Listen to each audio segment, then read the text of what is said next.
Hello and welcome to Cinemastrophe. I'm Don Perignon, saving you from getting ripped off. Yo. Yeah. Is there a problem? Oh, my bad. I expected you to be naked. That is you, isn't it, creepy? Yeah, it's me. I'm going for a less indecent look these days. It helps keep the YouTube censor bots off my tail. That makes sense. Too bad it didn't dawn on you before. Why are you here? You invited me here, remember? We spoke in the comments section and you said we should do a crossover again sometime. I say a lot of things when I'm high. Being an internet reviewer is hard. I can't be responsible for what I said when I was strung on a haloperidol. Isn't that what they treat patients who suffer from acute psychosis with? Don't judge me. You try watching The Walking Dead porn parody sober. But you said you enjoyed our last crossover and that we should do it again. Oh, creepy. That's just something you say to be polite. You know, like when you tell a homeless person you don't have any money, or a charity drive you'll donate next time. You don't really mean it. I feel so flattered. So are we doing this or not? What's in it for me?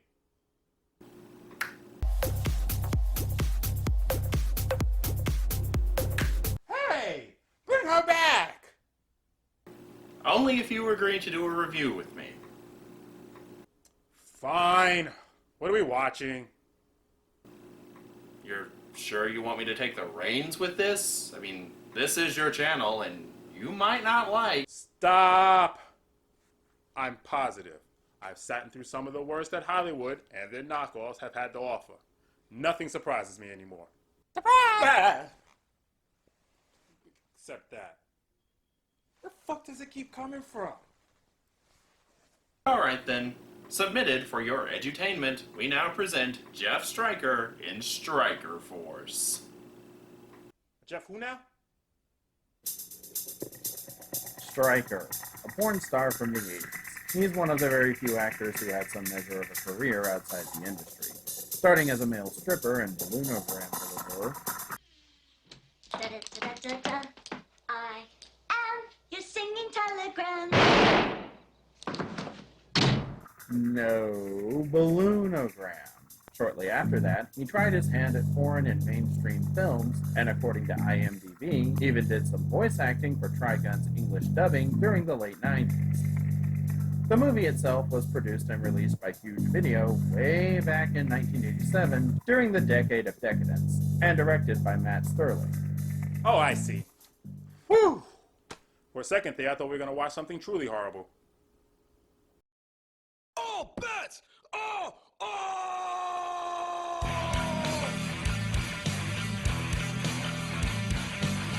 All bets are off! All bets are off! What the fuck did you think? What the hell I was going to do? Every time I stand in front of you, so you don't have disrespect. How far can you take that bullshit? Now it's time to get this shit on! Oh, that's wrong! Oh, that's wrong! Oh, that's wrong! Oh, that's wrong!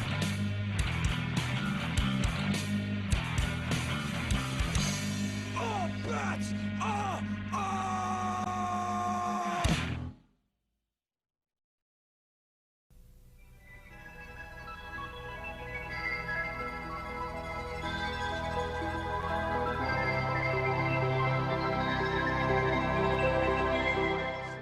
The movie starts out with what I suspect was a second house choice for the Fresh Prince of Bel-Air. Now this is a story all about how my life got flipped, turned upside down, and I'd like to take a minute, just sit right there. I'll tell you how I became the prince of a town called Bel-Air.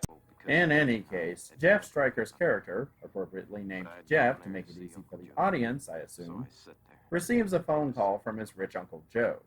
Joe regales both Jeff and his son, Dutch, played by Stephen Hammond, with a story about a stash of diamonds worth $2 million that he hid when he was a soldier in some far-off, non-specific jungle. I've made a couple of detailed maps to where I put the diamonds. That should give you some information.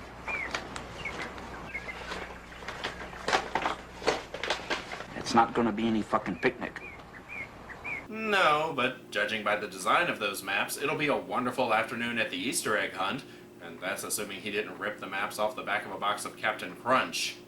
Dutch, who is Jeff's cousin, acts like he doesn't buy his dad's story, but Jeff is willing to give the old man the benefit of the doubt. You guys take these 2 maps. No one knows a fucking thing about them, so keep your mouths shut. This may be an opportunity for you two to learn how to live together as friends. Wait, if you wanted them to learn to live together as friends, why not just give them one map, forcing them to work together, rather than competing to get there first? I'm a fucking moron. Jeff then takes a ride through LA on his motorcycle in a typical 80s montage and treats us to an inner monologue while Dutch stands around with his buddies at a nearby train yard drinking beer. I guess that's what people did in the 80s before Twitter and internet porn took up every waking moment of the populace. What? Buy a half dozen my-size real dolls and pose with them in the hopes someone mistakes you for being badass? Actually, the real doll wasn't invented until 1990. It was a joke. Huh. So that's what that feels like.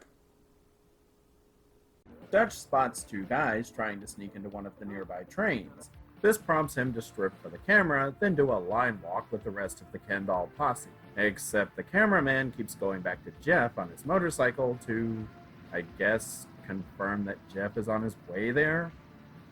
Is there even a point to this? I mean, besides the actors trying to show off their past as professional trainers. Oh, they were trying to sneak up on the 2 guys who went into the train car. You know, all stealthy-like. For what? What are those 2 doing?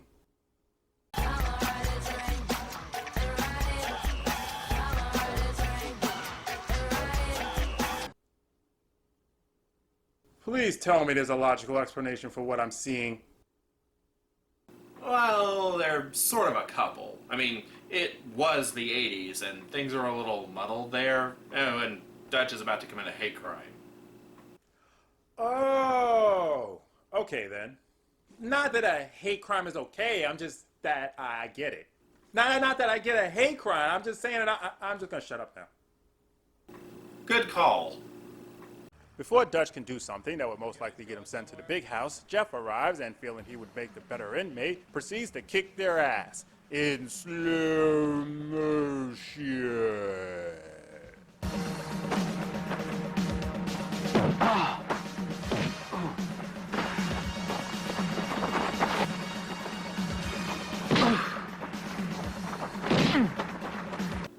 I think the director for this movie was watching The $6 Million Man when he came up with the idea for this scene.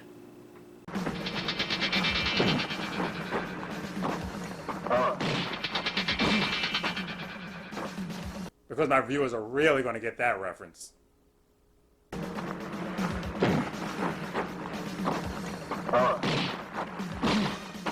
You know, I'm pretty sure they would stay down if his punches actually connected.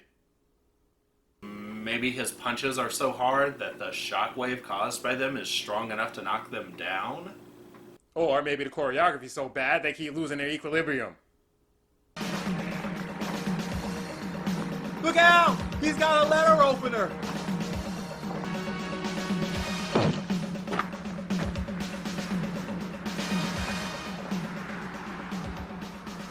That was fun, Dutch.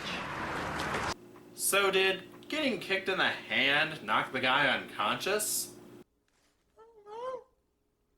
Following his daring rescue, Jeff learns from one of the 2 guys that his cousin is actually a closet case. Struck by the sheer hypocrisy of it all, Jeff makes a point to get to the diamonds before Dutch can. 'Cause it'll teach him a moral lesson? That's just stupid. I'd crawl through the jungle if I had to, but I was gonna get those diamonds. Just me and my 2 buddies, all alone in a vast hellhole. Because that's what friends are for. Being dragged along to potential doom and malaria. Through good times and bad times, they'll be by your side forevermore. And you complained about my $6 Million Man reference. It's a classic! Excuse me, sir, I think you're on the wrong set. This is the Rambo knockoff. The Tarzan knockoff is being filmed next door. And since they're running around in a jungle, I feel completely justified in playing this. I've got jungle fever, she's got jungle fever, we got jungle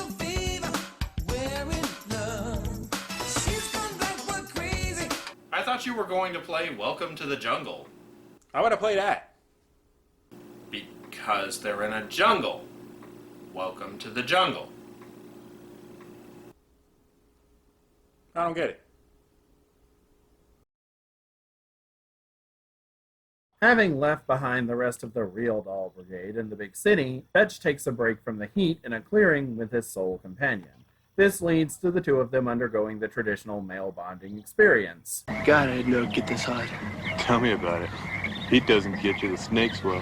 Yeah, or the fucking animals. Yeah, because as we all know, it's a proven scientific fact that snakes aren't animals. You're always this stupid, or did you take lessons? I took lessons.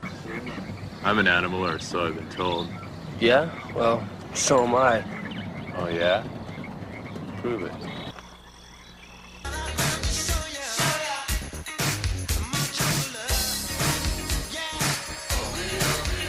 Okay, this is the third scene I've seen a bunch of guys selling sausages and chocolate starfishes. Don't get me wrong, I watched Game of Thrones, so I'm used to seeing a bed of Willy the One-Eyed Wonder Worms filling up my screen, but what the hell does this have to do with the plot of an action film? Wait... Creepy, is this a porno? You're only just now figuring that out? I said Jeff Stryker had a porno career. I thought you meant this was a movie he did after he was finished with his porno career. What the hell was I supposed to think with a title like Stryker Force? Do I even need to answer that question?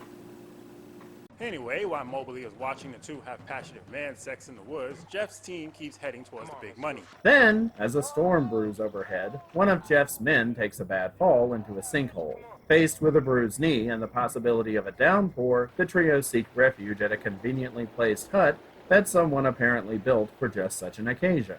Oh great, I guess this means there's going to be a three-way between them now. As a matter of fact, yes.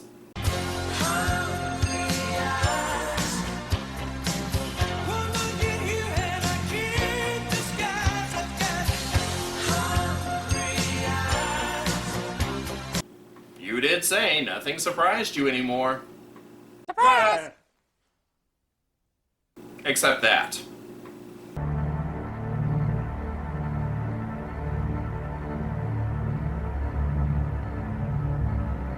Not the trouser snake I'm sure he expected to wake up to.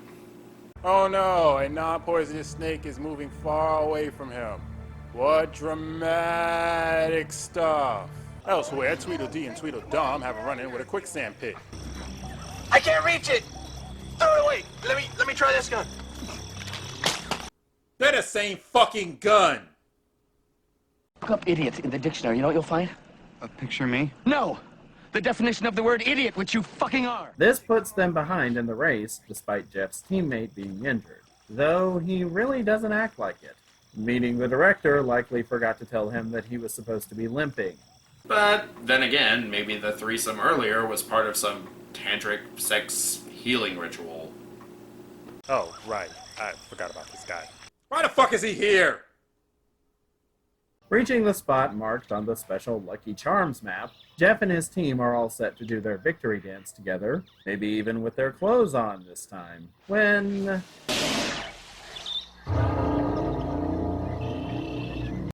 Surprise, motherfucker! Hold on. You mean they actually had money in their budget to bring in a live cobra? Apparently. From the looks of things, they were filming on location. Not in an actual jungle, but this wasn't a soundstage, which would have been even more expensive. That seems dangerous. And stupid. That's dangerously stupid! You just summed up the 80s in a nutshell.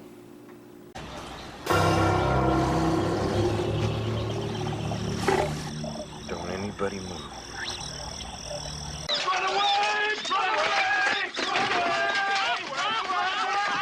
So much for not moving. And there are no diamonds, and Rosebud was just a sled. So they made the trip for nothing, which means neither of us had to watch this movie. I don't know. I'm having fun. But then again, I feed off the misery of others, so that's probably just on my end.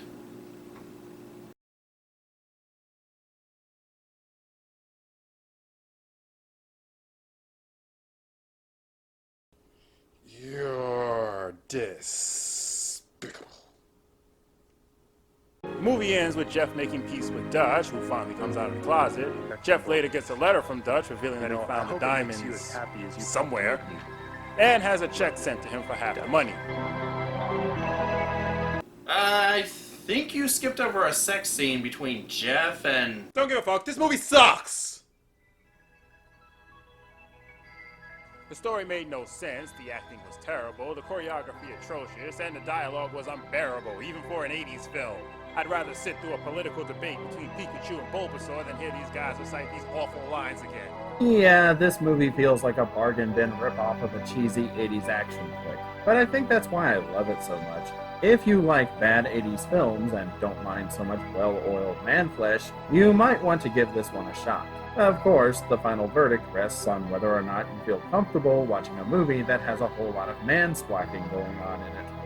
The acting is tensely painful to watch, but that adds to the film's charm, and it's obvious that they were trying to go for something more big budget with their porno, which is something I can appreciate.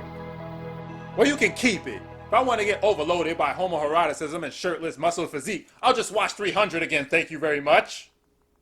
By the way, what happened to that little thing you usually do reviews with? Oh, Chibi Thulu? He's in the next room watching episodes of Steven Universe. It's the most effective way I've found to placate him into reviewing episodes from the Gem retrospective. But I'll let him know you asked. Or you can just forget I brought it up. Now, I kept my end of the bargain. I suppose you did. Alright, a deal's a deal.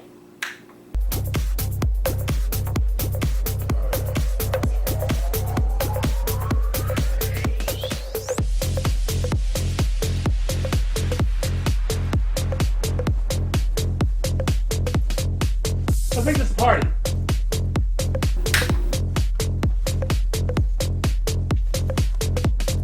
I'm down for Perignon saving you from getting ripped off. And I'm that long-haired creepy guy. Hey! I never said how long I'd keep them around for. Later.